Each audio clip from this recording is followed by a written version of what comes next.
हे बघा, बसल्या बसल्या असं सहजच सर्च केलं, कोण आहे हा बाबा वाल्मिक अण्णा कराड. सर्च करता करता लगेच 2-3 व्हिडिओ आले इंस्टाग्रामवर किंवा यूट्यूबवर. यासारखे मी खूपच सर्च केल्यानंतर कोण आहे रे बाबा हा वाल्मिक अण्णा कराड. नंतर लगेच हा धनंजय मुंडेचा डावा हात आहे असे त्यांची ओळख आहे. तोच आहे तो वाल्मिक अण्णा कराड. हा व्हिडिओ खूपच व्हायरल होणार आहे.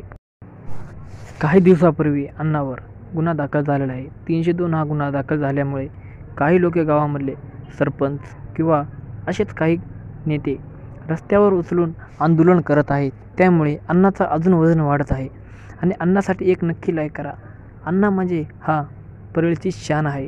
अण्णाला अटक करणं हा खूपच अवघड आहे, कारण आमदारसारखे 10-15 नेते हा वाल्मिक अण्णा कराड संकट आहे.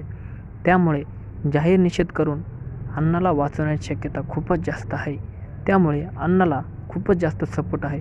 असेच काही नेते आहेत की वाल्मिक अण्णाला सपोर्ट करतात.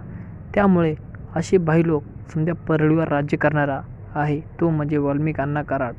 बीड जिल्ह्यातली जी घटना आहे आणि या घटनेच्या संदर्भात मध्ये राज्याचे नेते आदरणीय धनंजय मुंडे साहेब यांचे निकटवर्ती आणि सामाजिक कार्यकर्ते वाल्मिक अण्णा कराड यांच्यावर जो खोटा गुन्हा शासनाने दाखल केलेला आहे, त्या संदर्भात आज आम्ही पाथर्डी तालुक्याच्या वतीने समाज बांधवाच्या वतीने निषेध केलेला आहे. आणि उद्या या गुन्ह्यामध्ये जर तो गुन्हा मागे घेतला नाही, खोटा गुन्हा जर त्या ठिकाणी शासनाने त्याच्या ठिकाणी अन्याय केला आणि मागे घेतला नाही, तर त्या ठिकाणी 3-4 दिवसांनी आम्ही निश्चित पाथर्डी तालुक्याच्या वतीनं सर्व समाजाच्या वतीनं हा तालुका, हा शहर, हा तालुका आम्ही बंद केल्याशिवाय त्या ठिकाणी राहणार नाही.